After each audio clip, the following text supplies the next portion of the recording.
Good morning, folks. How are you? Just made it, didn't I? Actually, I was falling asleep watching some YouTubers.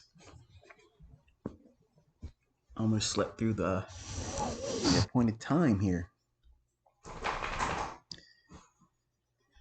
All right, so let's go over here and take a look at what's going on for this morning.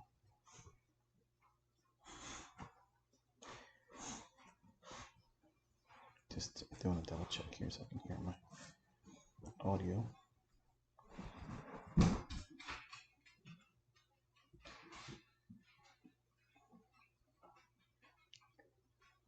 Bear with me 1 sec. No rush today.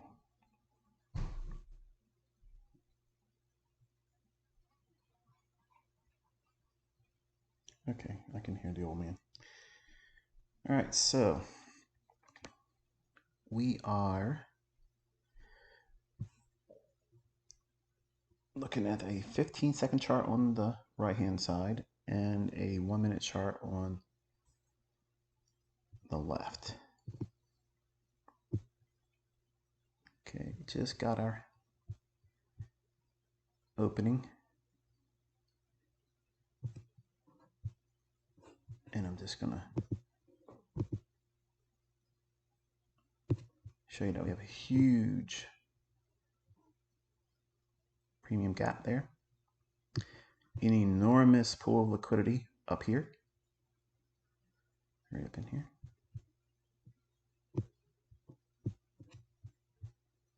All right, so I'll take that off and we'll just every single time ICT puts his cursor to the chart, it jumps. So you can expect it always to happen.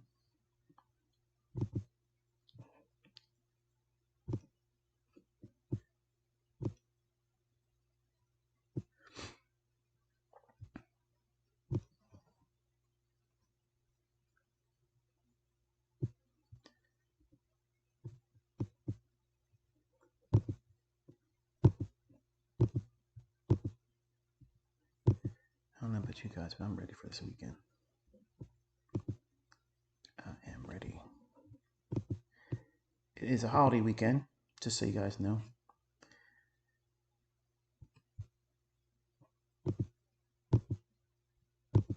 So there won't be any live stream on Monday or Tuesday. The reason why, because it's a holiday on Monday. So because it's a holiday on Monday, I give the market a little bit of time to iron out any kind of kinks that may have been presented because of the holiday volume. So first day after a holiday basis is what I'm saying. All right, so there's our opening range. Gap. And we're inside of the opening range, which is 9:30 to 10 o'clock.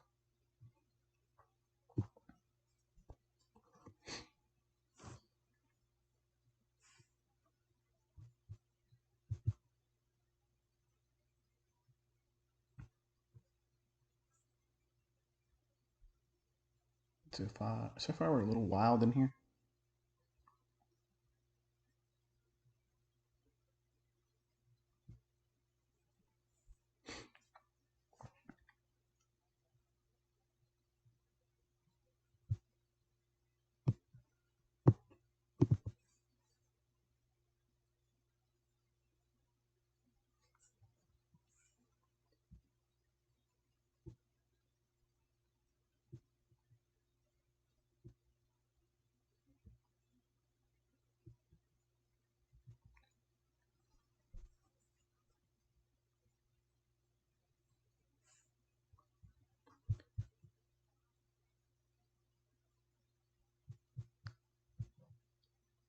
No gap yet. We have yesterday's first presented fair value gap here in green.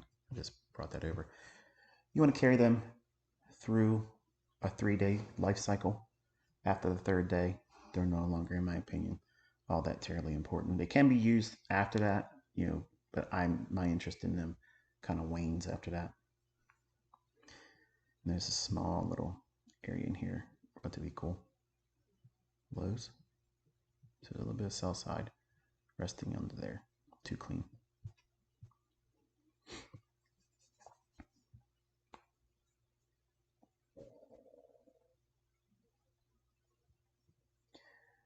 Nice little pop off of the consequent correction of yesterday's first presentation of the fair value gap formed between the beginning and end of opening range. It's 9:30 to 10 o'clock.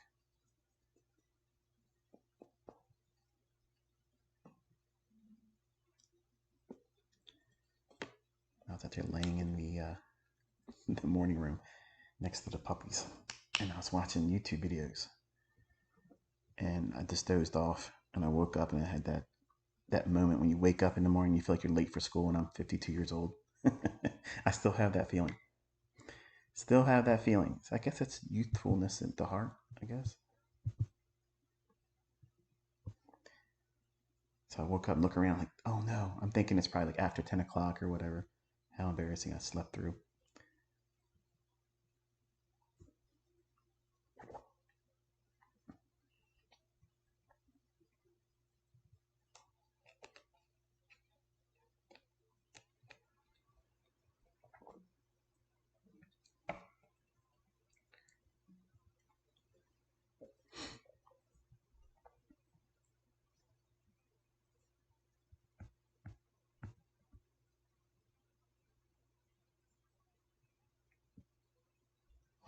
So yesterday we were watching to see if it could find its way up above that 19,000. Scrunch it up on the chart so you can see it. This level here, which formed a quadruple relative equal high. And it just kept getting real close to it, getting real close to it. And then finally it rolled over, came back and filled in yesterday's opening range gap and just gave up the ghost. And that's what I was saying yesterday. Whenever it starts out the gate like that, and even though I outlined the silver bullet for you, and go back and watch that, I even give you a link in the comment section of yesterday's live stream. So you can go in and see the actual moment. If you click on it, it says this is what you're looking for. Where I'm outlining the actual setup, and then each individual PD array that you would aim for, and not even need the relative equal highs to be taken, which is what I said. It might not even do it, but I would be more inclined to look for a short. If it would have pumped above this level here yesterday, I absolutely would have went short. I had a conversation on the phone, a meeting with another YouTuber yesterday, and then took a nap. I didn't get a chance to see the sell-off, which was very, very awesome. It would have been nice to be a part of that move there, but my attention was elsewhere. So the question is do they want to leave all that juicy red meat sitting above that 19,694.95 area going into this holiday weekend? Or did he go up there and serve them up on the altar?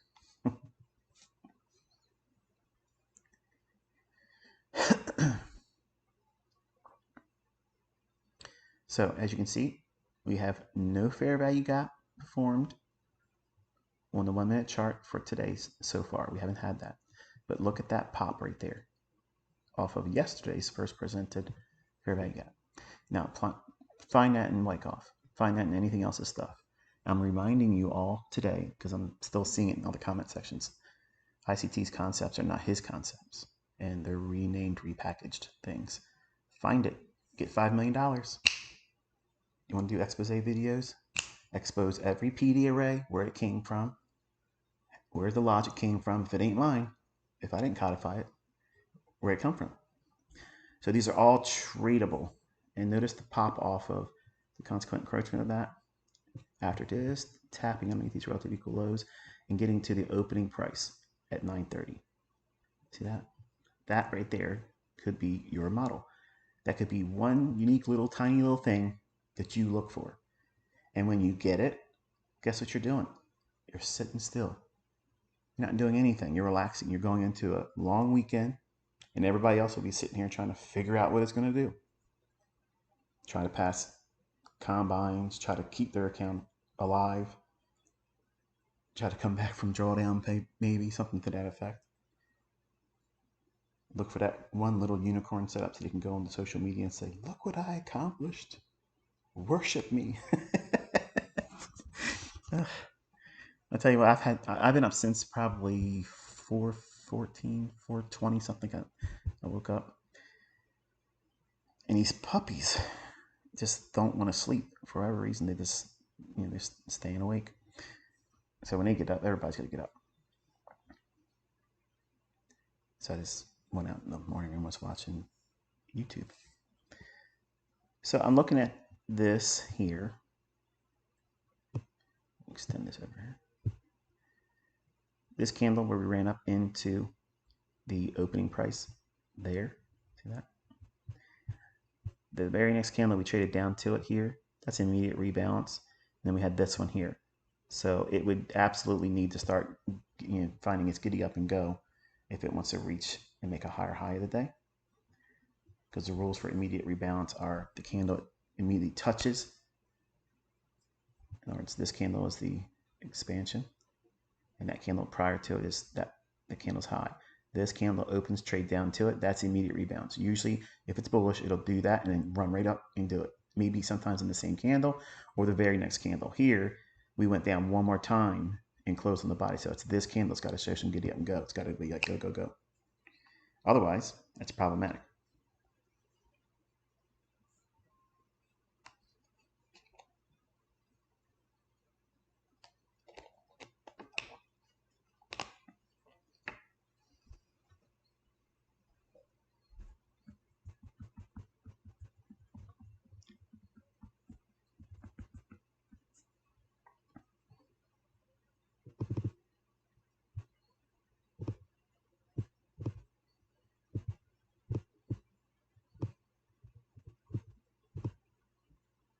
Now, I would like to see all of the animation, the important price action to occur going into noon today, because there's going to be a lot of people that are just simply going to say, I'm cutting bait, I'm not going to participate, and that liquidity will draw up into a smaller amount. Therefore, the algorithm won't be able to spool and then use those buying and selling interests, not pressure, because as it's going higher, it wants to be able to stack and print where orders have been paired up, buyers and sellers matching together. And it only needs one contract to do that. So look at that. It's almost like it's magic, right? Immediate rebalance, and it just starts behaving in a manner that's almost predictable. I wish I could do this live. I wish I could do it in front of everybody live. I could talk about things before it happens. I could be impressive then. You'd love me. All right, so we're above the opening range gap here. So this is where it's important to see if we maintain. Once we leave it, does it have the ability to keep on going higher, or does it come right back in? Because if it comes back in, we're going for a deeper dive into the opening range gap, which is that blue shaded area in here. Look how it's behaved off of yesterday's first presented fair value gap. Isn't that beautiful? Isn't that beautiful?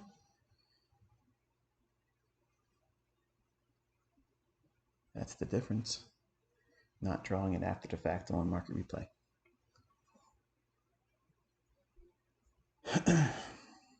Let me know what you guys are doing this holiday weekend in the comment section. After I make the live streams, I go on my community post on the YouTube channel and I ask, what did you learn today in the live stream?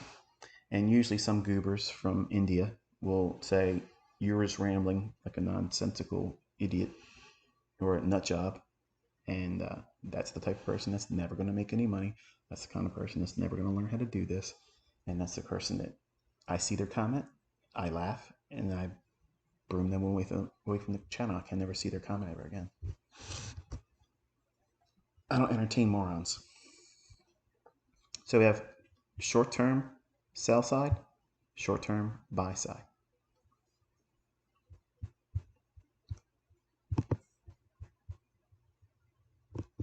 So we have this here.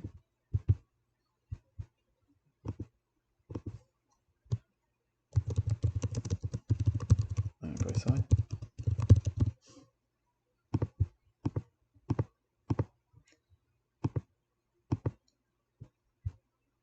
And just the opposite down here.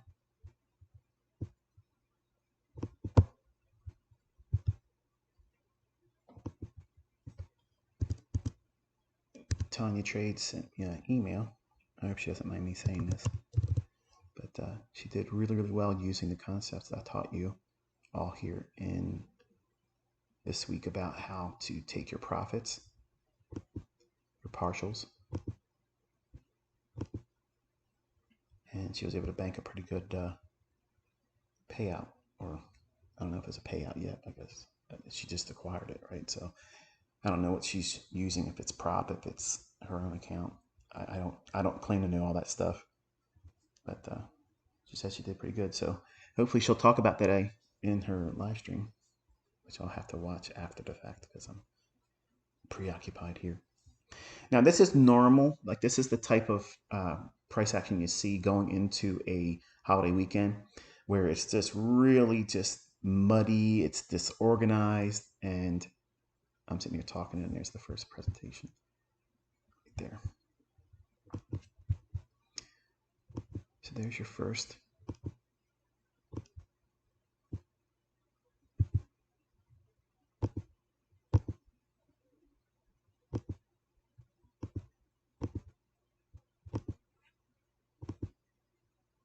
There's your first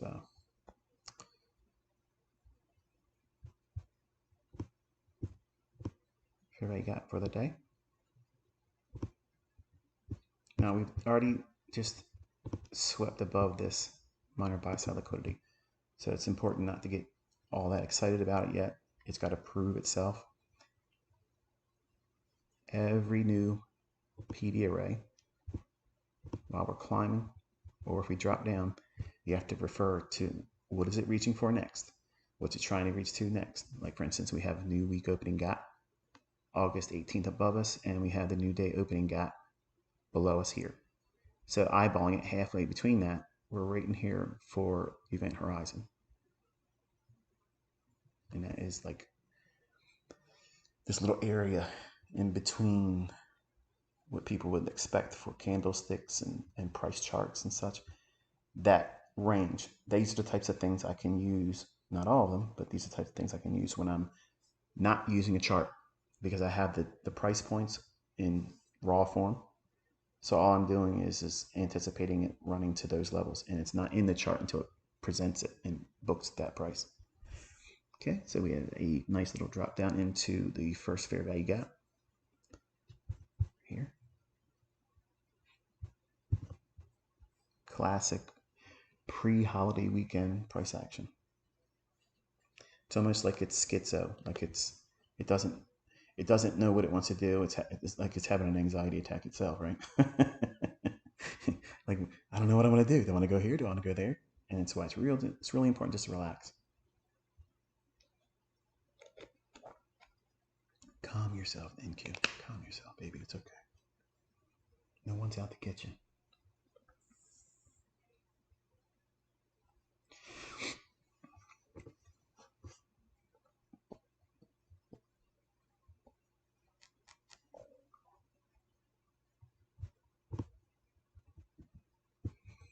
So again, we're really expensive here after the open.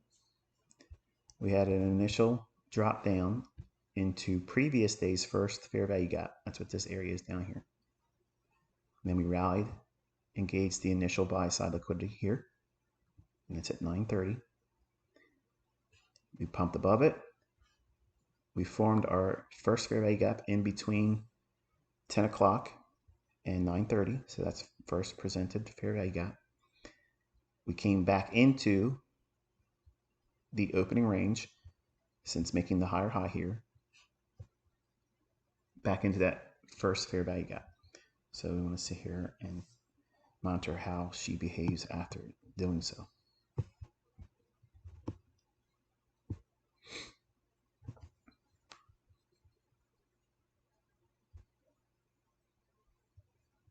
You can see right away how this, imagine how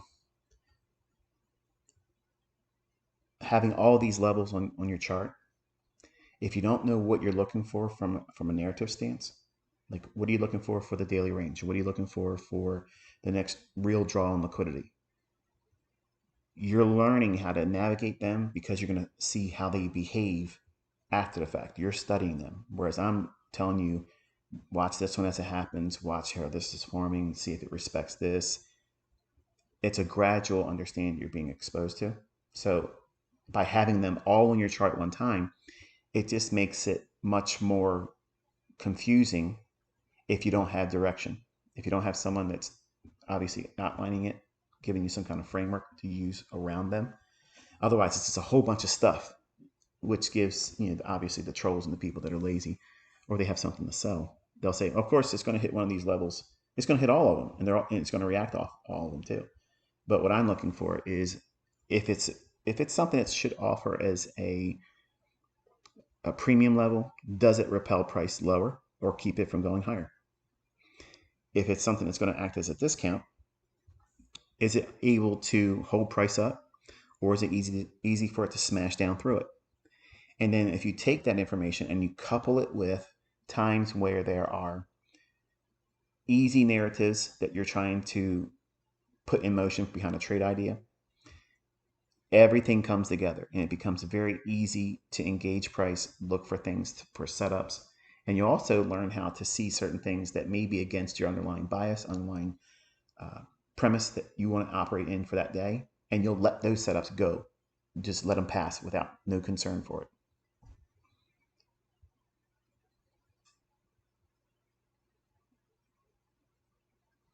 So I like to have this information in raw number form in a notepad. So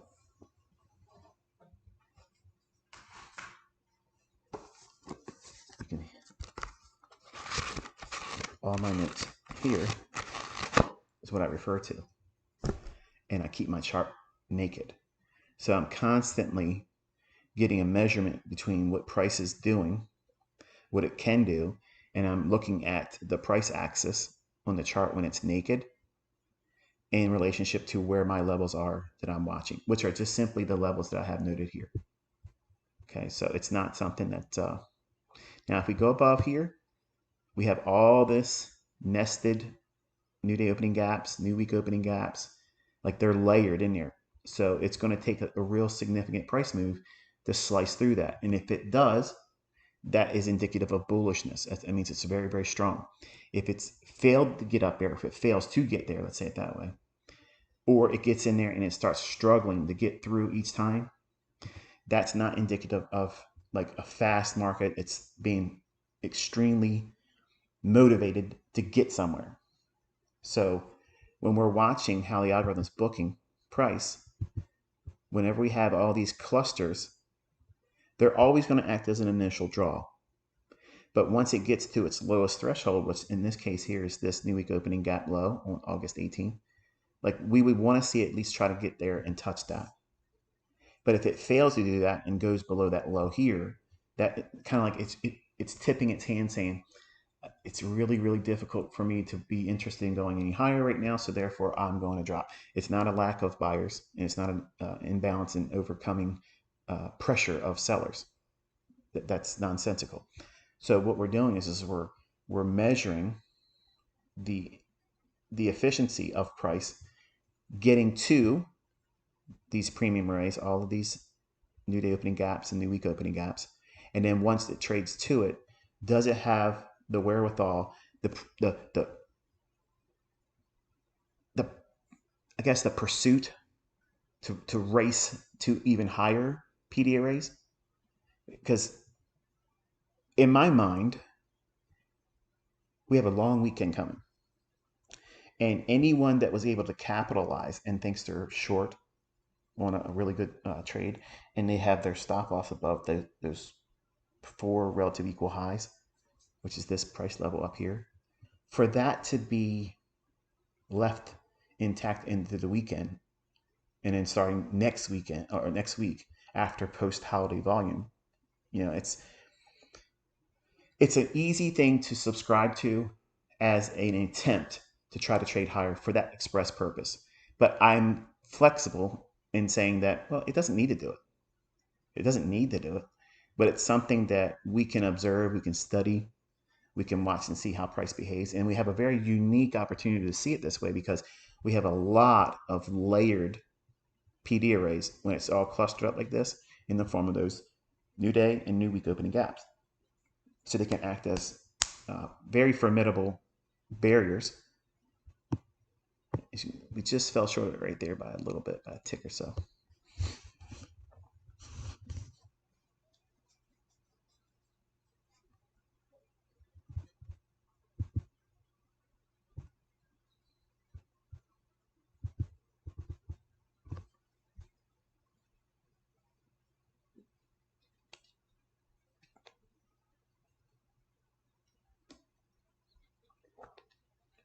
Now, Caleb is being instructed not to trade on Fridays going into holiday weekends. Okay, so Monday is going to be a holiday. It's like the last big holiday of the summer in the United States. Everybody cooks out.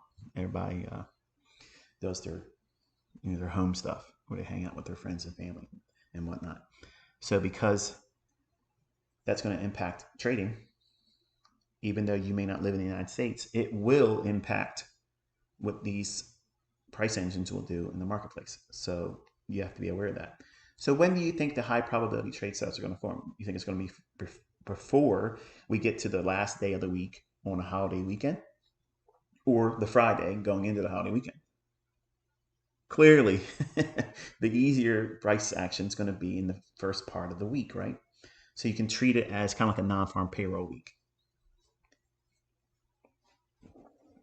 All right, so we just fell short of the new week opening gap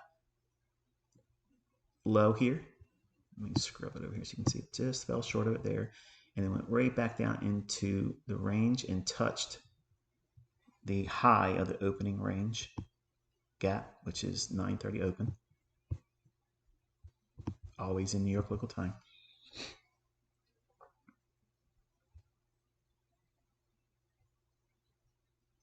So it tapped the new day opening gap high, August 27th, and the new day's opening range gap high, or the 9:30 opening price. Now, what do you think? This is something for you to think about also, and it will give you some clarity because next week, once we start, like again, live streaming, which will be on Wednesday, I will not be live streaming Monday. I will not be live streaming on Tuesday.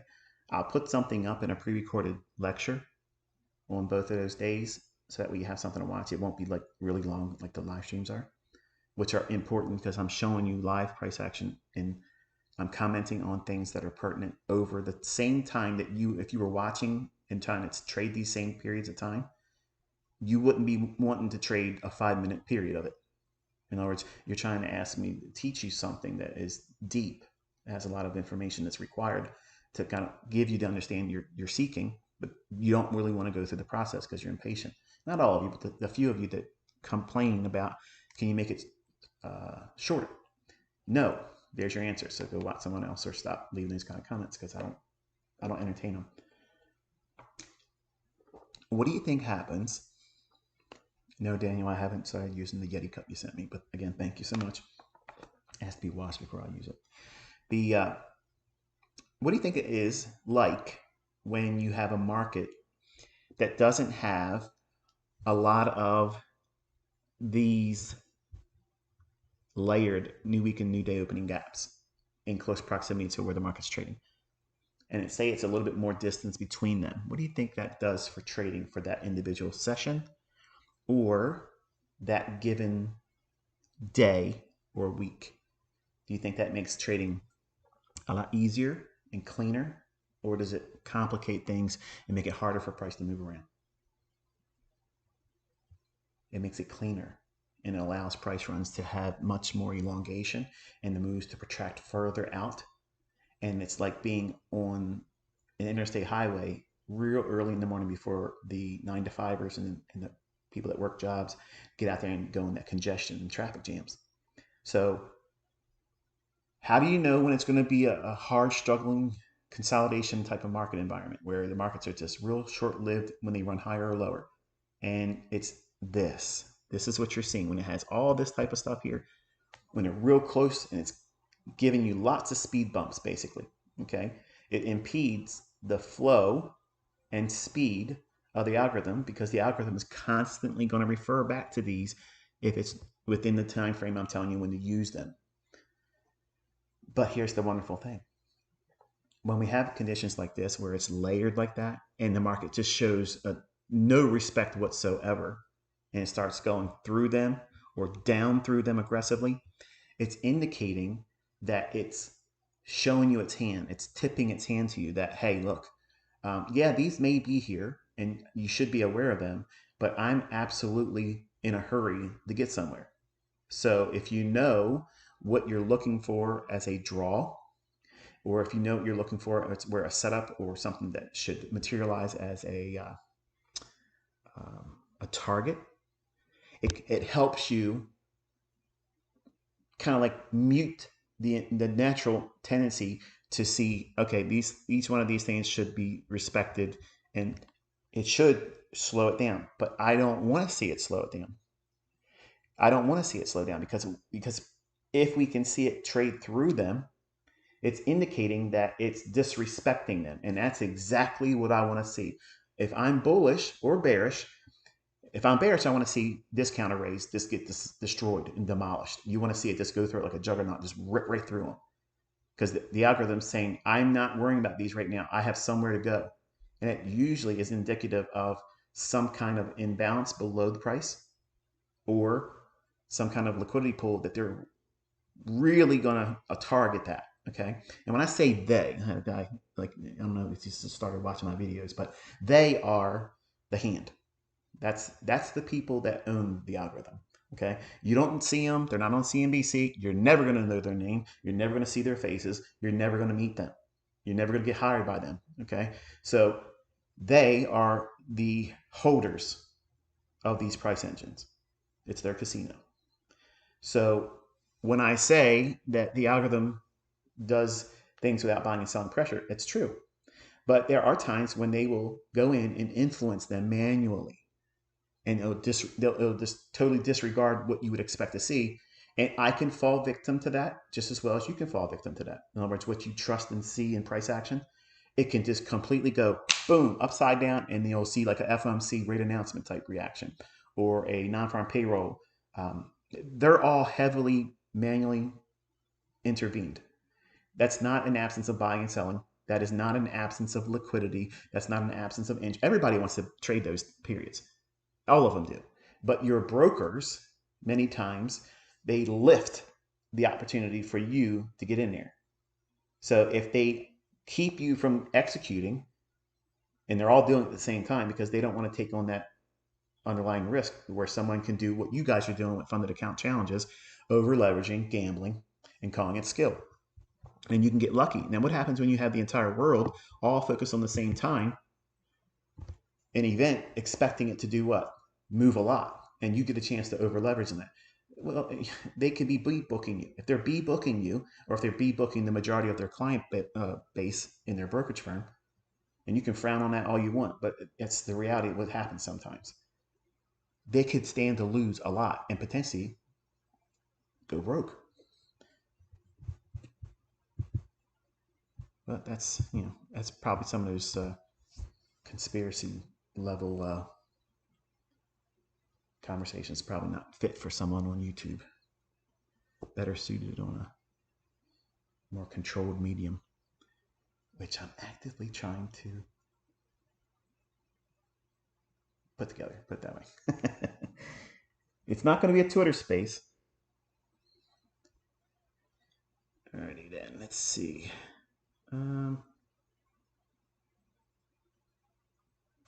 So we found our way up to what looks like the high. Is that? No, we just one tick away from the high on the new week opening gap right there.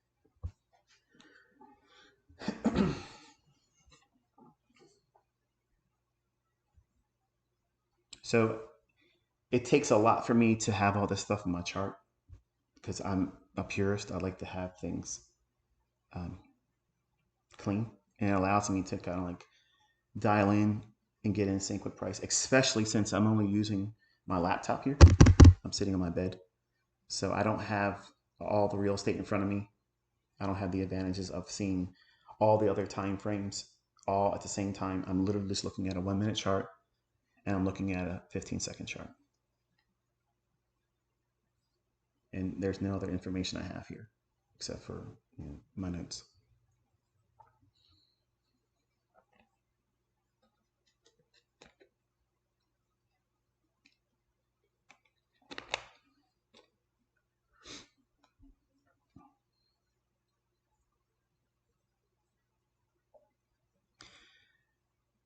Guy says, you talk too much. And trust me when I tell you this, nobody cares or is interested in anything about your family or your life.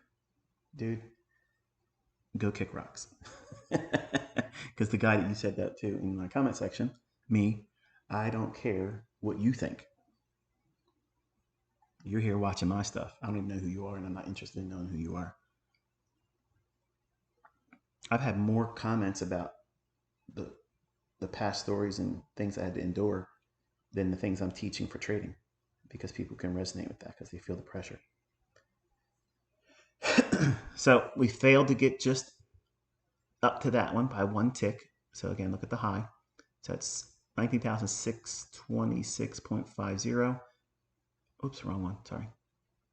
28.75, and that high is 29. So it was not able to get to the high of that new week opening gap on the 18th of August. And she slipped a little bit lower, just coming back into the initial high formed at 9:30.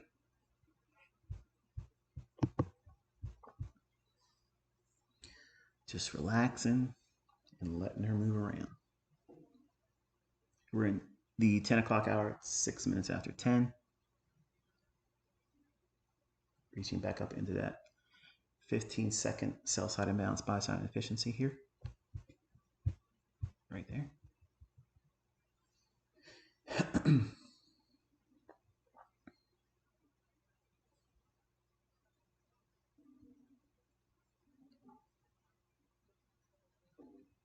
So we had several things that if you were someone that's bullish, or if you're looking for things to go back in to the price action today and study and do framework around the setups for this is where it bounced, this is where it traded from, and up to a specific PV array, and you start hunting the old price action. Anything that jumps out at you while you're doing these things each day, each week, you're going to start seeing things that your eye will jump to. And it's like, I remember seeing this before. Usually that's the one you want to start with. That doesn't mean it's going to be your model for life. It just means that that's the easiest one to start working with and seeking it in price action. And then if you can get really good collection of old data where you can find those conditions and you're journaling them like we talked about this week, and you sugarcoat it with positive self-talk and how good it felt for you to see it when you really weren't able to see it live, and you're tricking your subconscious, then because you've activated your reticular activating system, when you watch live price action, you're just simply tape reading, you'll start seeing those conditions that promote the likelihood of that scenario forming in price action. And if you're not looking for it, you'll miss it, right? But if you're aware of what it is it could be doing, then you can sit there and wait for it to form. And it's really encouraging to see things that, especially if you're not sharing it with other people, don't tell somebody on social media, yeah, I think this is what's going to happen. Because then now what you've done is you increase the level of needing it to be right, needing it to pan out, because you don't want to lose face in front of someone else's witness. You don't want to tell somebody what you think, and then if it doesn't pan out, you now just put money behind that. The kind of money that pays out forever, which is scar tissue. You're sharing your view about something, and they may be critical of you, or they may share that with someone else, and you may be confiding in them, and then someone else will come back, yeah, I heard you doing so and so and so and so, and then what did you do? You just compounded a very small little exercise where it should have no meaning to you emotionally, and it should never have the ability or have the power to negatively impact you. Now you've supercharged it where you being wrong about it, where you didn't even have live money on it, but you shared it, but you're sharing it because you want other people that you shared it to come back and say, wow, you were right about that, instead of just simply journaling that. And then doing those exercises of continuously feeding that journal your positive self-talk, recognition of the framework and the setups that you're looking for, and you're tricking your brain into thinking that you have lots of experience seeing these things form live by doing that in the journal. So it overcomes the negative toxicity if you allow it. But if you let it come in other ways, like talk about your opinion, sharing your opinion on social media, or going back out on social media when you get it right and championing that stuff in front of other people, that doesn't bode well for your trade psyche. It's you're feeding this desire to be significant or liked or respected. You don't need to do all that stuff. Trust me. You could do everything in the world right and make everything the right decision and do it live and call it in front of everyone. And there's going to be people saying, yeah, but you didn't do this, because they suck. All right, so you see how disorganized it is? It's real sloppy, just it's got some reactions in here, but it just simply doesn't want to run cleanly. And it's because you have all this congestion or traffic. It's all this PD arrays appear in the new day opening gap. And we opened up rich. So the premium opening were still very, very expensive. And folks that want to chase it, they're pulling back against the market to unsettle them. And why would they want to do that? Because their sell stops can be accumulated for buying purposes. And they're not letting the people that are short hold on to any shorts, because they keep taking out the short-term highs here and here and here and here. And anyone that has any strong convictions on a very, very short-term time frame, it's causing them doubt. It's causing them concerns. Should I be in here at all? Should I be doing anything today? It feels choppy. The chop is real. That's so funny. It's time distortion is what it is. Oh, ICT, you have a name for everything. Yep. Wouldn't you expect that from the leading trading authority? The Encyclopedia Britannica of trading technical terms? That's me.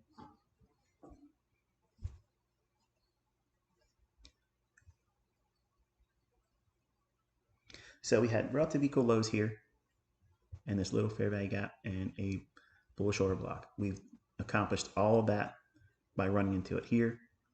So what I'm watching is, does it have the wherewithal to get back above the new week opening gap of August 18th? Or do we slip back into the opening range gap, which is this blue box here?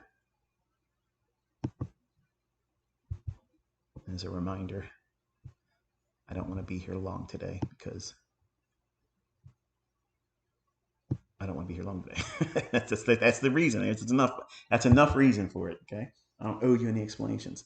It's Friday on the holiday weekend, and I'm actually tired. And if I don't get a nap before my wife wants to be doing something later on this afternoon, get out of the house, I will regret it. And it's nothing worse than being jerked around looking at stuff you don't want to be looking at.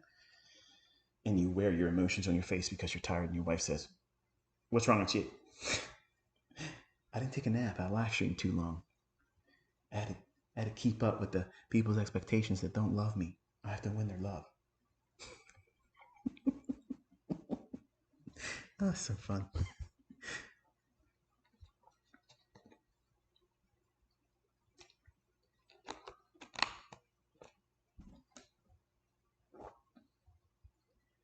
Nobody cares about your life and your family, bro.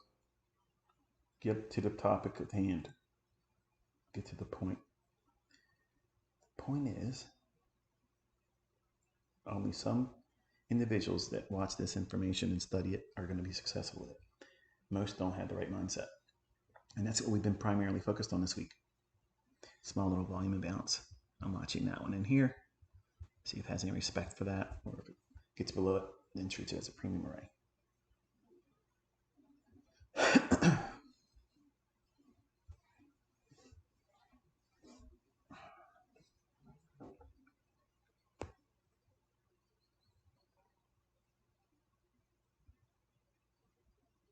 Back in new day opening gap on the 16th of August.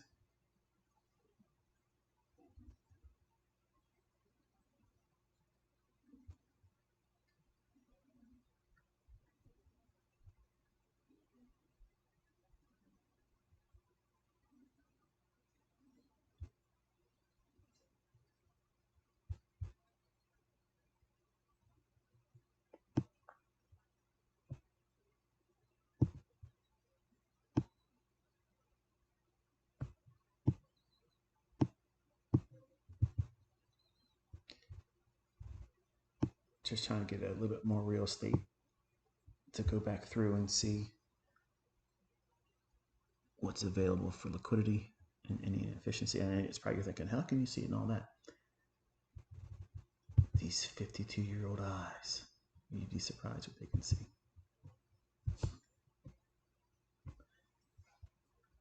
All right, so you can take this off, put it up here, and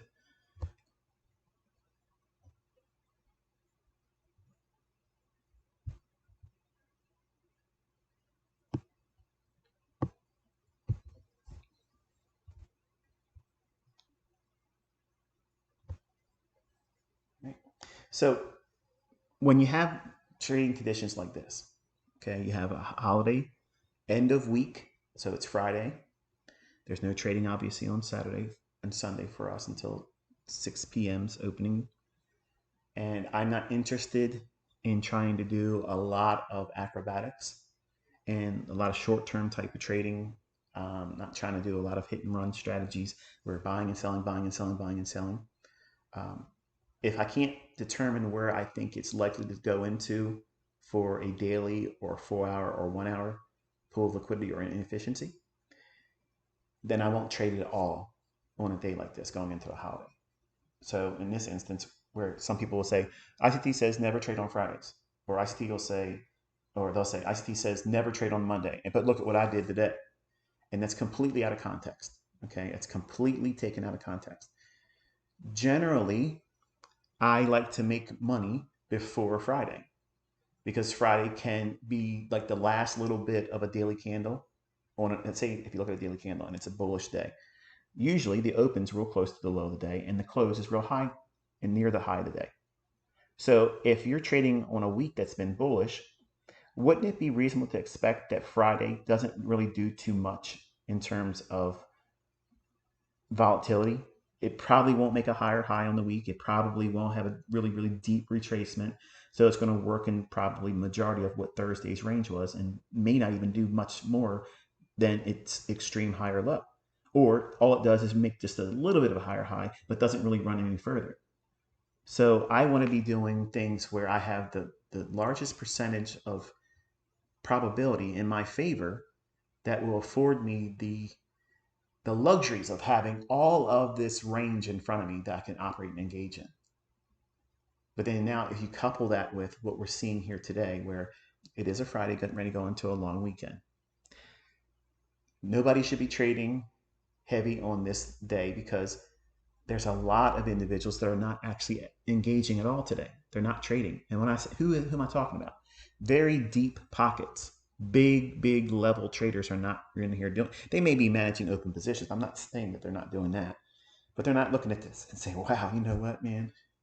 I have to get in here. Like I have so much FOMO. I got to get in here before the market closes today because I just feel like I'm going to be lucky. That's not what that's not what they do. But most people don't think that way. They think, well, the markets are moving around, and bro, every day's a money making trading day. So there it is, and that's not what professionals think. Professional mindset is different from professional. like a faux fur coat. Faux professionals is what you're used to hearing the opinions from. People that act and talk like they know something and they don't have anything. They have hindsight. They have the ability to talk about something in market replay, or they sell courses, or they use rented MT4 servers, they're using a fake broker, all those types of things. People will listen to them because they're showing you rented leased cars, and they're going away to Airbnb homes and renting them.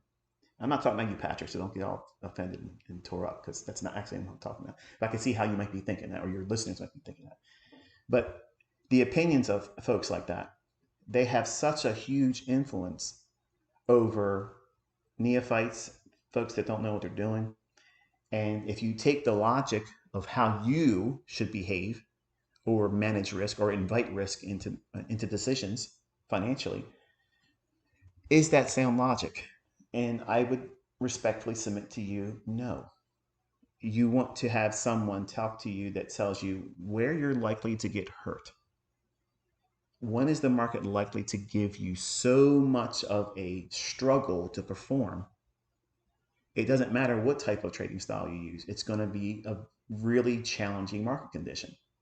And by having the x-ray view of having new day opening gap and new week opening gaps known to you in close proximity to where the markets are trading when you're watching them, and then you couple that with an economic calendar event like we have here. We're getting ready to go into a long weekend. Trading is going to be lackluster. The volume is going to be really, really light. And that's not saying, see, he's talking about volume, so that proves his buying and selling pressure. No. If I'm going to want to engage in price action and I want to be a busy trader, like I want to be in there short-term trading, intraday, up, down, going all around, I want to be in a environment that has a lot of participants, because the algorithm will move around. And the more interest in buying and selling in that day, not at that given moment, as it spools higher or lower, there's always individuals going in and chasing it. And that stacking of mark to market, booking up price, it doesn't matter how many contracts or the volume is at those individual given prices. You're putting too much emphasis on the things that don't matter. You have to have this stage for price to move around. And if you don't understand how that stage is set or what it looks like, what are the conditions that promote very clean price runs, you won't be able to trade efficiently. You'll trade the same way every given day, and then when it's bad, you'll over trade, over leverage, thinking that the next trade's going to be the one. The next trade's going to be the one, not realizing that you're trading inside of the mud, okay? Or you're trying to trade with a bias or a level of expectation that market is just simply not going to yield to you and give it to you. And the way you get to that understanding is by doing back testing, looking at old price moves inside, having the logic of the new day opening gap and new week opening gaps on your charts. And then studying how it behaves. And then look at the economic calendar. Do we have holidays? Do we have big news events earlier in the week or later in the week? And that's all going to be impactful. All right, so we're back into, and just underneath the first fair value gap for today.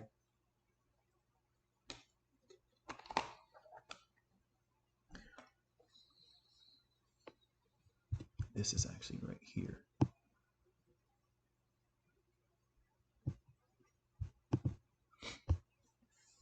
But intraday, morning session, day session, that low is here. So if it's going to go there, it would clean that up. But I'm watching to see if we can get back above the fair value gap formed first today between 9:31 and 10 o'clock, which is this one right here.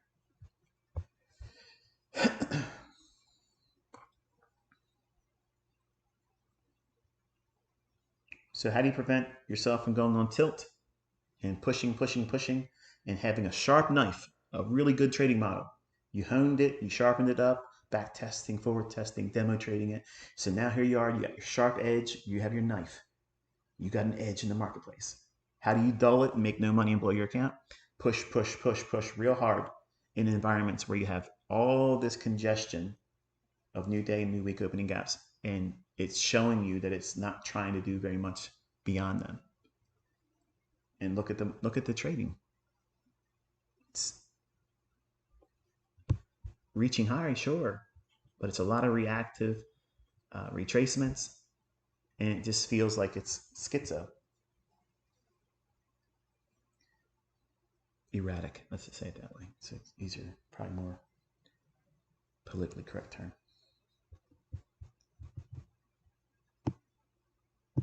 But you don't ever really want to be pushing your edge.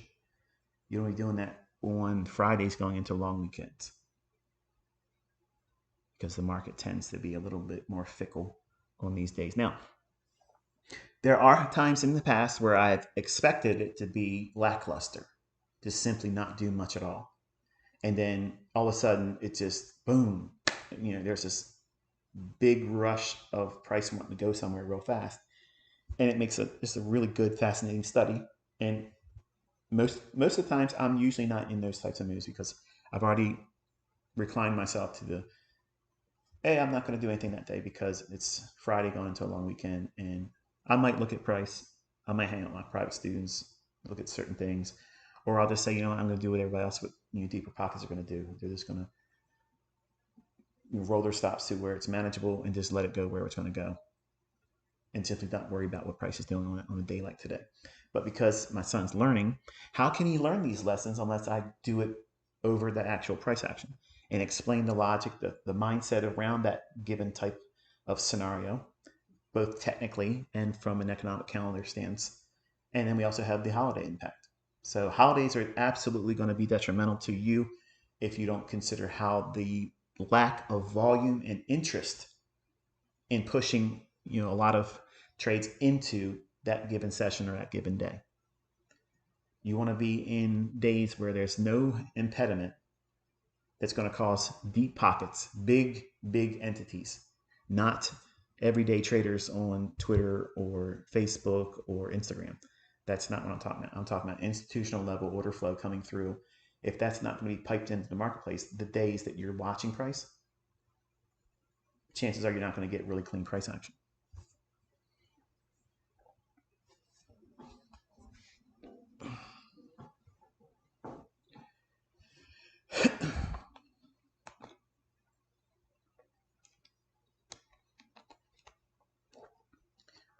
So right now, we have a sell side imbalance, buy side efficiency here.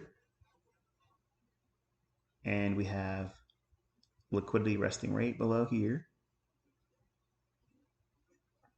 And the first fair value gap of today is right there. We just traded down into yesterday's first presented fair value gap. So we are looking at today's here. And again, this chart on the right-hand side is a 15-second chart. And this is yesterday's first presented fair value gap between 9:31 and 10 o'clock in the morning.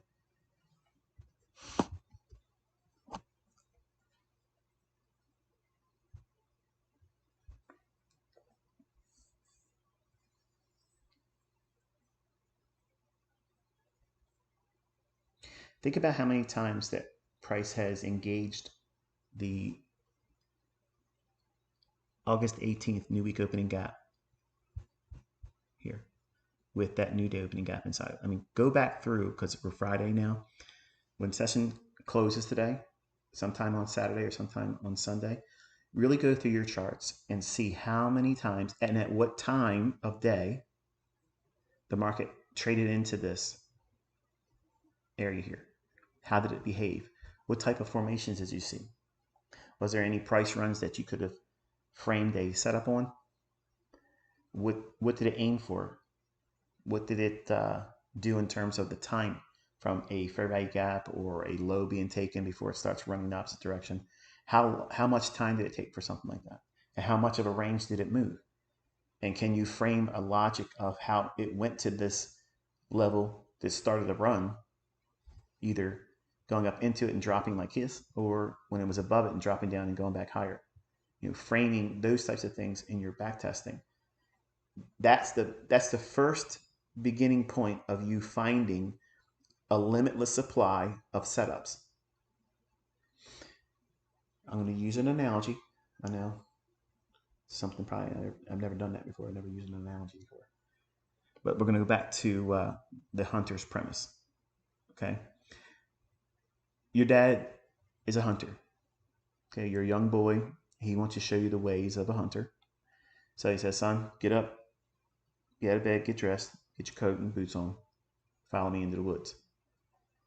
So he walks you around. He shows you the tracks in the snow and says, this is what the deer track looks like. And you go out there on a Saturday morning. And then new snow falls overnight. And he walks you back out there on Sunday morning. And where do you expect to see those deer tracks? Where you saw them the last time. Because if you see them in the same location, that means that they're walking in that area. And that's a route, kind of like a pathway that they keep using. So it would be logical for you and your dad to put a hide, okay? Usually like a tree stand or a little, if you want to spend a little bit more money, it's called a hide. And you place all of your stuff in there and spray all your descent all over, so that way the smell of you aren't on all this stuff. And then that way you can come back the following weekend, real early in the morning, and you sit up there and you wait. And you wait for the deer to come through that pathway that you know you have seen evidence. You went back testing into the snow looking for this deer track. So you know what it looks like, and it keeps happening the same way all the time in this general vicinity. Well, that's a framework for a setup that is a model. The hunter is establishing his hunting model is, I'm going to hunt this setup. The setup is the deer keeps going through this area. I know it's there because I keep seeing its tracks. Well, the algorithm is teaching you, I'm teaching you that these setups form around specific elements of price, around specific times of the day. And if you can focus on understanding what they are that are uniquely interesting to you, every hunter out there doesn't like to hunt everything. I have a cousin of mine. He hunts a lot of stuff, but he's hunted a bear before. He's killed one with a bow, and I believe he's shot one. But he's not in a hurry to go out and do it again because it rushed on him. And he said it was scary to see how fast this thing was running at him, how fast it got from where he was seeing it, and he hit it, but then it started running at him. Now in my mind, I'm thinking, if you hit it, why would it want to come at you? Like, I would expect it to run away. And he said, no, this thing was growling like crazy. He had to pull his pistol out and shoot it several times as it was coming at him. And that's what put it down. He doesn't want to hunt bear anymore. So every hunter out there doesn't want to hunt everything, but they do have their preferences. So what does that mean? They have their unique model as a hunter. They want to hunt deer. They want to hunt elk. They want to hunt turkeys. And maybe they're a duck hunter, something to that effect. So what you want to do is go back in price action and look for these setups that give you this repeating phenomena. Okay, and I'm going to cover a lot of those things next week. So that way, at the end of next week, you're going to have a whole lot more understanding on what it is you're trying to do, or at least at the very minimum, it'll give you a starting point. The following week, you'll know what you're going to start looking for there.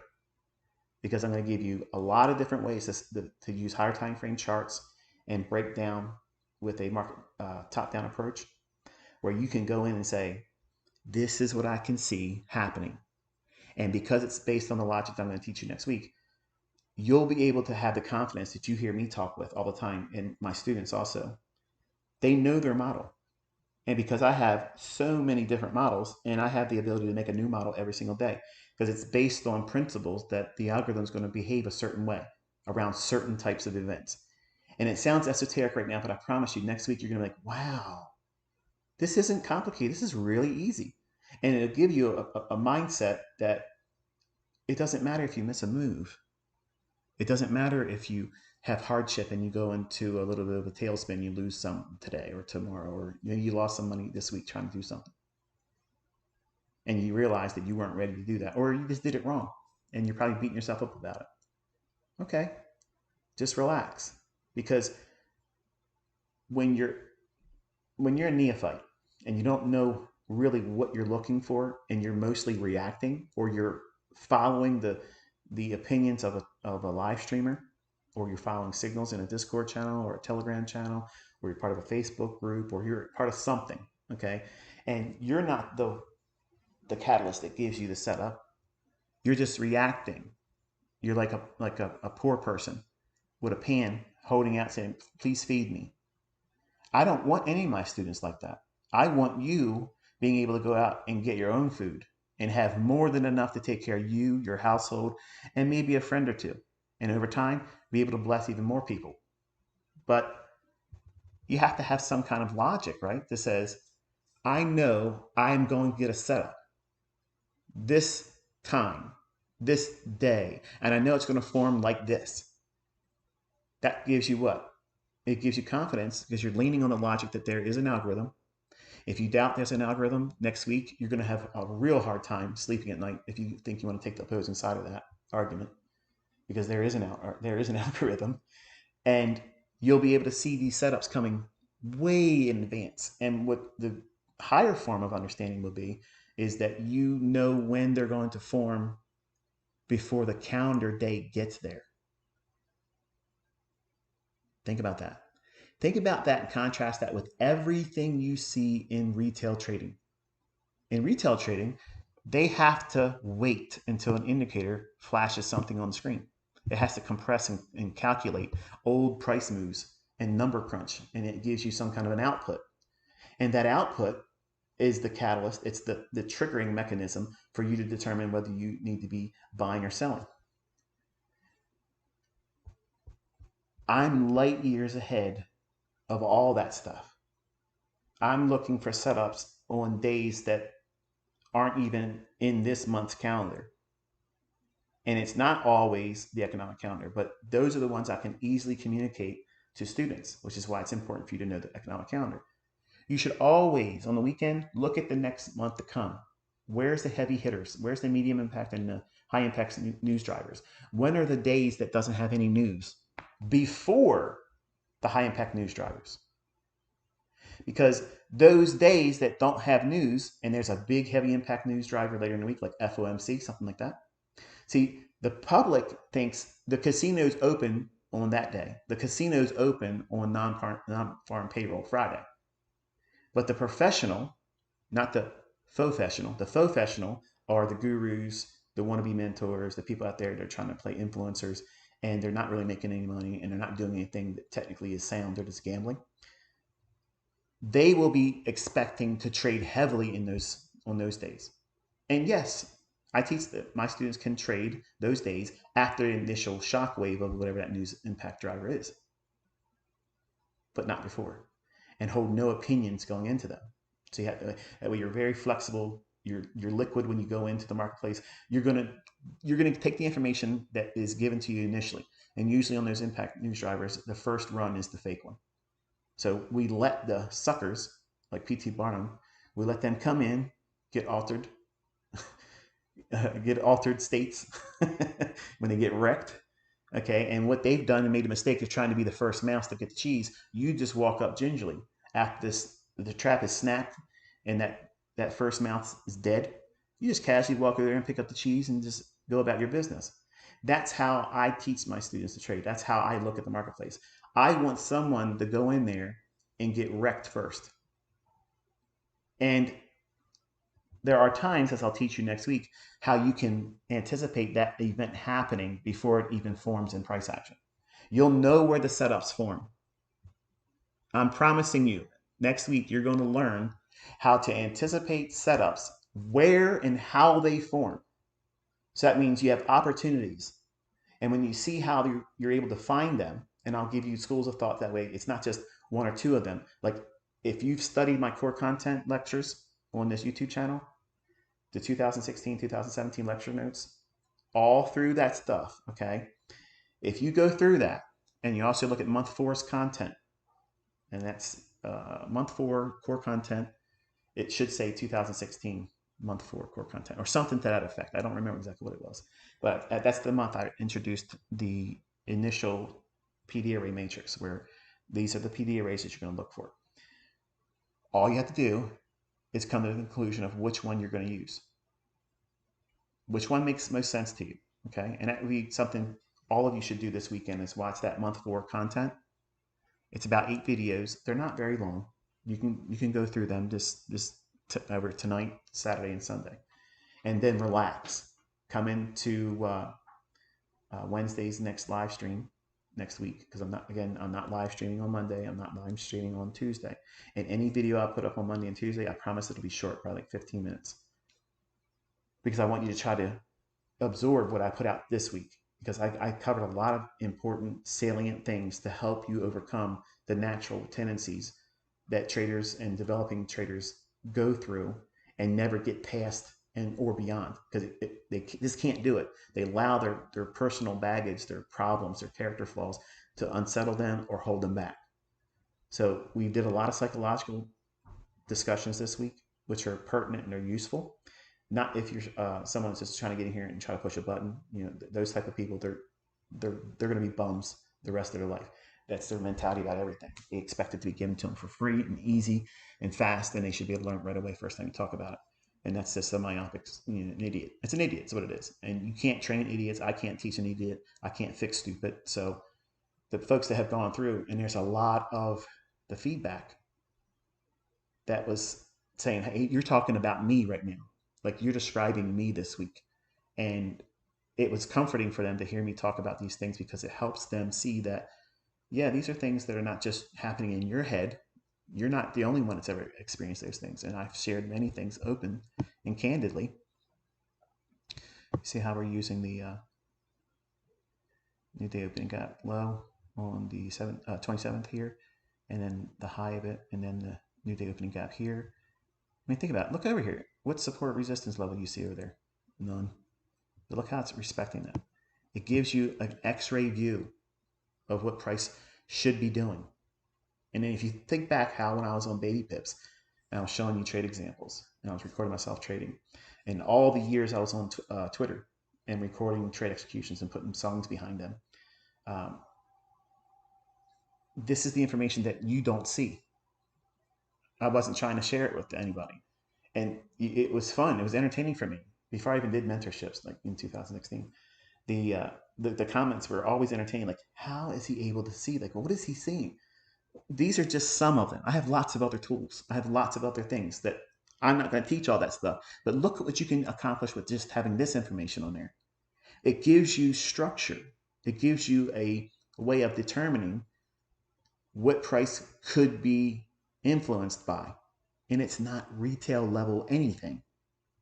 And it's never going to fall out of fashion, because it's based on very generic principles of how a market opens, how a market has inefficiency.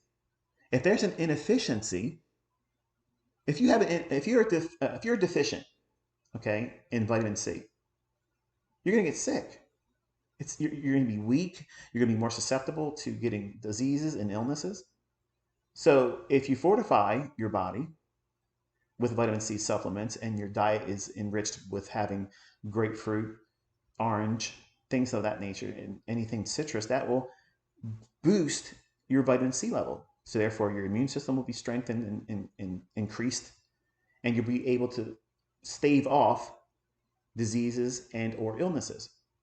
Well, if the market is a living organism, if we're just going to personify it for a minute, say it's a living organism. If it's deficient on something, and the lifeblood of the market is liquidity, it needs it to live. It moves on the basis of liquidity. If there isn't any liquidity in a certain price range, that means it's inefficient.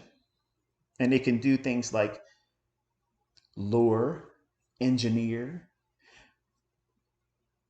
promote the ideas that, hey, maybe traders should use this level for an area to buy or protect the open position they may have, or likely to encourage them to put on. That's engineering liquidity. That's a real thing. Inducement is some jokers that got leaked content from me and created mentorships, and that is not a real thing. Okay, just like smart money traps are not a real thing. If you think you're seeing a smart money trap, you're just looking at things without the proper understanding of my smart money concepts. You're deficient in understanding. You're inefficient in logic and sound ICT logic. You don't know what you're doing. So when you have a full panoramic view of what price is going to refer to, how it's going to behave, what it's going to use, what it can use to draw interest in, pulling the heartstrings and the greed strings of every trader's natural tendencies, that will cause them to chase price. It'll cause them to move their stop and put it in an area that they are trained by books and other educators out there that use retail logic to use a high or relative equal highs, because that's resistance. And everybody thinks the same way. They're putting their stop above there or below old lows the same way. And the market will go to these areas of inefficiency because it's deficient in having its lifeblood, which is liquidity, in that area. So it's going to place it there. It has nothing to do with buying and selling. The mannerism in which the price will behave and how it goes to these inefficiencies, or where the liquidity is, because there's buying and selling going on, the price is going to keep being offered higher, higher, higher, higher, higher. If it's going to go higher, it's going to keep going there regardless of how much buying is going on. Because all it needs to do is have one contract traded. One person willing to buy it, one willing to sell it at one contract volume. So the open interest in the selling side and the buy side, it's paired. There you have one trade, mark to market. So your time and sales will be marked, and your price and my chart, your chart, everybody else is watching around the world, they'll see that fluctuation between the last tick that was marked to market and the new next trade, the difference between that, our charts is showing that fluctuation. I'm not looking at these candlesticks and measuring or trying to measure how many contracts are being bought or sold. But that's just a beautiful red herring for people, because they think that's what's going on.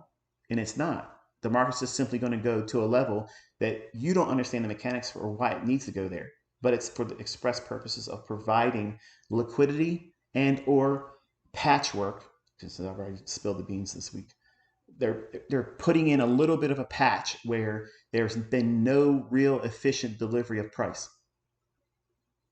And once it trades in there, it's considered, okay, now I've at least done my job. I'm personifying the algorithm. I've done my job as a mode of delivering efficiency for that price range. Now, where do I go next? Okay, well, if I went up to that inefficiency, is there a reason for me to trade to the liquidity above that inefficiency, or am I going to stick to the existing sell model or sell program that I'm in, and I'm going to reprice lower to engage lower prices? Not because it sees your stops, not because it knows how many contracts are sitting below an old low or above an old high. It doesn't have that capacity to do that. It doesn't know that. And the people that try to, well, this is why it's a scam. ICT stuff is a scam. There is no algorithm. You have literally no understanding of what's going on. You have no idea what's going on. And it sounds arrogant, it sounds condescending, but it's the truth. You don't know what's going on. And what's worse is when people work in the financial industry and they'll say, dude, I was working on the floor, or I was a desk trader, or I was a market maker. No, you're a dealer. You're dealing in price that you don't make. You can only buy and sell in the delivery of price that's being piped into you. You don't originate price. You don't do that. You're dealing with it. You're dealing just like anybody else is doing it. You're just taking one buyer and one seller, okay, and you might facilitate the other side of that. Okay, you're doing nothing different than we are. If I buy something, there's going to be a seller on the other side of that, or I'm not getting filled. How's that any different? You're dealing, but they call these people market makers, and they feel like they're part of this upper echelon, top tier. They're the superior minds. And I have had people with those titles literally challenge me, and then look at what they do, and they can't even call the market right, because they're dealers. They're not traders. They're not able to see what the market's going to do. They have no analytical studies behind them. They just make the market. Oh, I was an options market maker. I did this and I did that. I was a crude oil market maker. Okay, tell me what the market's going to do. Let's sit in front of a live price feed, and let's talk about what the market's going to do. How's it going to behave? How's it going to gyrate around? What's it going to reach for? Because they will fail miserably. Perfect example. Okay, you can take an industry professional. Okay, you can take an industry professional, someone that's done something that you'll never be able to do now, which is floor trade. Floor traders, I have a lot of them in my mentorship. They were actually in the pits at the CME and the Chicago Board of Trade. These fellows were down there, and ladies, they were down there and they had the unique perspective of being able to get the feel when the markets were shifting. And they didn't have charts. They had a little notepad, a tiny little Mead notepad, okay, or whatever their ticket book was, and it would scratch down. They would have their floor pivot numbers, which is, back then that was a big thing. But they had no technical mechanism. What they were plugged into is they were right there, and when the pits came alive and there was a lot of excitement and they see, man, dude, we're on a run, we're running. All they had to do was look at yesterday's high and yesterday's low and where are we at with the floor pivot numbers. They have, okay, we have enough range between where we're at right now. It looks like it's running, and there's more runners coming to the pit right now. Bonds are running, like they're running. Where's it going to go? Well, we're at S1 right now, so it could go where? To the central pivot level, or it can go to R1 or R2. And then guess what? If R1 is just above yesterday's high, they got a real good chance of getting a run to yesterday's high. And once they pop that, boom, that's their buying. That's not technical. That's just very simple logic. But see, when that's what you're doing and you get caught up in that fever of chasing that excitement, everybody's buying right now. Look at all the buying coming in. Buying. All they're going to do is scalp that momentum. And now those same individuals that are dinosaurs now, like me, we were trading back when it was open outcry pits. All you young guys and gals, this new era of electronic trading and have it right now mentality, you would never survive back then. It would have chewed you up and spit you out. But now the luxuries that they had and the afforded insight, that the unique perspective that they had being there, when you're in the pits and it's quiet and it's just like real lackluster trading, and all of a sudden all these runners are coming in with tickets. Oh man, there's a lot of excitement. Boom, boom, boom. What's price doing? It's going up. Well, what's it probably reaching for? They know what yesterday's high was. They know what yesterday's low was. And they see what the orders are. They see it. Everybody wants to get out at this level, so they can see it. It's like dogpiling. Okay? So the floor guys on the floor, they would capitalize on that momentum. But they don't have that advantage now. And that's why the majority of them, unless they use the things that I'm teaching you here, which is the bridge between how that open outcry activity was useful then, you can still see it here in the price action. You just don't hear it, and you don't have all the shoving and the crazy commotion around you, which I'm sure jacks you up with adrenaline. I would have loved to be a part of that. Like I would have loved to have that experience.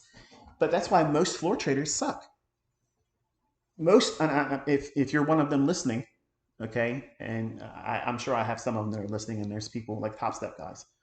I'm not taking a shot at you guys, okay? I'm not.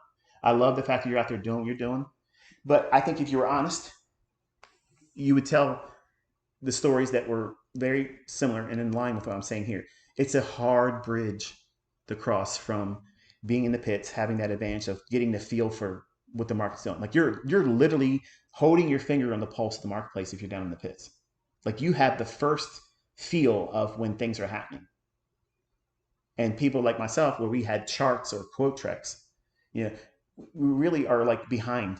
Like the market's already running, and it's now, oh yeah, it's probably done. But you have it. You see all the rush. If you're a floor trader back then, years ago, you have all that insight that off floor traders don't have. But that role has been flipped. Now, those same floor traders are forced to trade technically from a chart, and the majority of them can't do it. They can't. They might have once in a while, success here and there, But it's such a hard paradigm shift to come away from, because that's how they made their money. You know, those seats on the floor, they're not cheap. And you have to survive. And a lot of people might make enough money to afford to get down there, but they don't stay there unless they're company placed. I mean, the folks that go down there with their own money, you can't you can't survive unless you know what you're doing. And the cost associated with it is just it's not feasible for someone who doesn't have a real edge. And back then, their edge was the pulse of the market, the fevered pitch of something occurring, and what's it likely reaching for. Oh, well, they have not had the opportunity to take the logic that they had back then and place it into a chart. They're looking at technical things like VWAP and volume profile and all this other stuff that doesn't really do anything for you. It's just an excuse for why you're doing something. You have to replace what you used to do, or if you're a brand new student and never traded before, that's a perfect excuse for you to say, okay, that's my thing I'm looking for. But that doesn't equate to the same things I've been teaching for decades, saying this is why the markets really move. This is what the market's really trying to do. So a troll will take away. ICT said top step traders suck. Not the traders that use it, but the folks that operate it and run there, like Hogue and Michael Patak. And I don't know if there's any other floor traders. They might be. They might be working looking at the back end of it. But I'm not saying that they suck because I'm trying to troll them. Ask them. Frame it in a proper, respectful tone, inquiry in their chat, and say, ICT said you probably had a hard time or experience hardship because the added advantage of being on the floor, and you can get the fevered pitch of the order flow that's coming through pit. I promise you, if they're honest, they'll tell you it's a very hard transition from doing it that way and going to technical charting off the floor.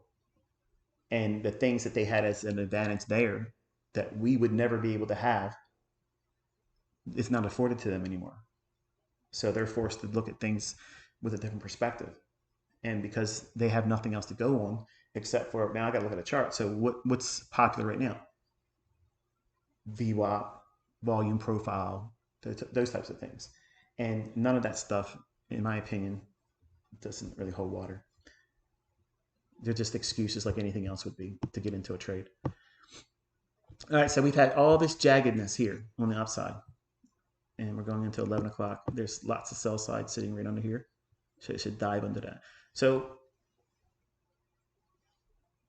we came up to this inefficiency here, dropped down, used all the levels. Didn't quite get into that on anything here on the upside.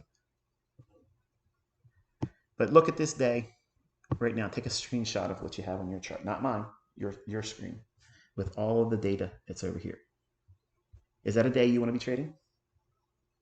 Now, any of you don't want to be a contrarian, whatever I say, or if I pose a question and you think I'm going a certain direction with it, you'll say, yeah, of course, this is my thing. This is my bread and butter. This is what I do. That's why you're not good at ICT, because you don't see it like I see it. But would you feel inclined to trade in an environment like that? This is what it looks like on a Friday going into a long weekend. Is it clean price action? No. Is there setups? Absolutely. But would it be reasonable for me to expect my son Caleb to navigate these types of conditions in the marketplace? Absolutely not. As a brand new, technically oriented student, not someone that's going out there already making money with it, he's learning. His aptitude for this is very much similar to what most of you have right now, and you may be new. That's about what he has. It seems easy. Oh, it's a fair value gap. There's the sell side just tagged right there. It seems easy when I'm pointing out fair value gap, and it's like, okay, I'll just go into a chart. And then you realize it's not as easy as I thought it was, because you haven't back tested, you haven't studied it, but you're trying to walk forward with it and test it.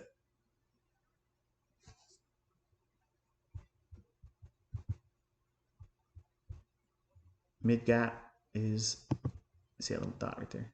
There's your mid gap. We hit that. Didn't hit it before 10 o'clock though, but we have gap closure and 3/4 of the gap potentially in play here.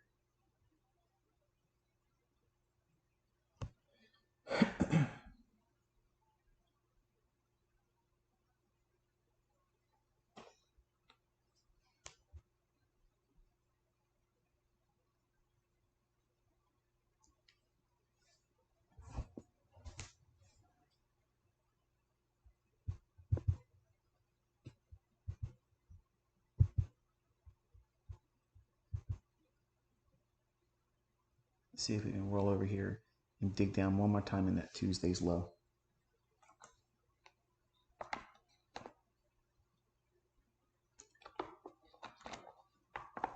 Notice how Tuesday's low here, they've used that low a lot this week.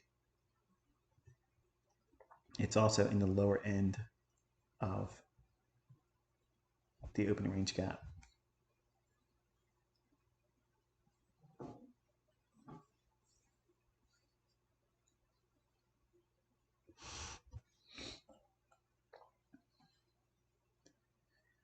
I didn't see any cuss words today, did I? Oh my goodness. ICT's turned a leaf. ICT is a character that some of you get wrapped up into too much.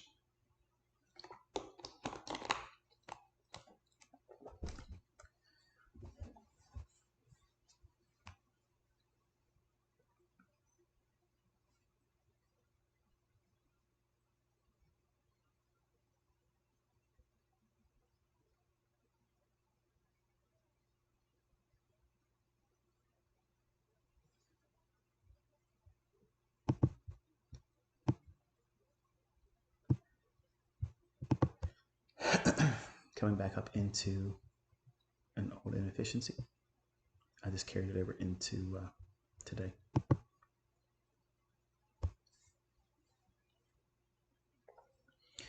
Seeing that, let me roll this back. I don't like that. I want to be able to see the chart. This candlestick here, when we had this sell sign bounce buy sign inefficiency, the low of that SIBI is that candlestick right there. And then we traded up to it here. So all this movement here, this is a institutional order flow entry drill. Minor sell side here, we had a PDA right here, and the draw to Tuesday's low. This candlestick is a bearish order block. That opening price right there, that is your change in the state of delivery. When we were looking at it, let's see if it rolls over and makes another attempt to get down to that Tuesday's low. That rollover right here, that might be your model. Get 25 handles out of that and done. If I could be honest, and hopefully I'm not kind of like, well, I'm not going to say the person's name because I don't want to embarrass them and I don't want to have any kind of feelings brought into it because this person knows who they are. I talked to a particular person that spends time online, and I have been trying to inspire them subtly without saying, try this and this, be like dogmatic about it. And then I'm trying to inspire them to look for setups like this because they're very, very short-term strategical strikes, get in, get out. And it's everything they're trying to do, and it's delivered to them on a silver platter real quick, just like that. And they're very fast. They don't last very long. But in the beginning, those are the types of setups that I want my son to focus on because it's immediate feedback and allows him to get what he's looking for and be done for the day, and then watch the rest of the day without having any kind of need to be right. All right, so that's going to be it for today. I told you this week the lessons would be a little dry, but I covered a lot of things that I want my son to know, how to think, how to avoid certain pitfalls, and we're going to cap it here and be done. I wish you all a very pleasant weekend. Again, a reminder, I will not be live streaming on Monday or Tuesday next week. The next live stream will be Wednesday. I'll determine if it's going to be a London session or not, but we're going to do a London session sometime next week. And I'll just leave it up to how I feel going into Tuesday night, going to bed. I'll determine what time we'll be doing it. So go to my community tab on YouTube channel to find out what that will be for Wednesday. Until I talk to you then, be safe this weekend.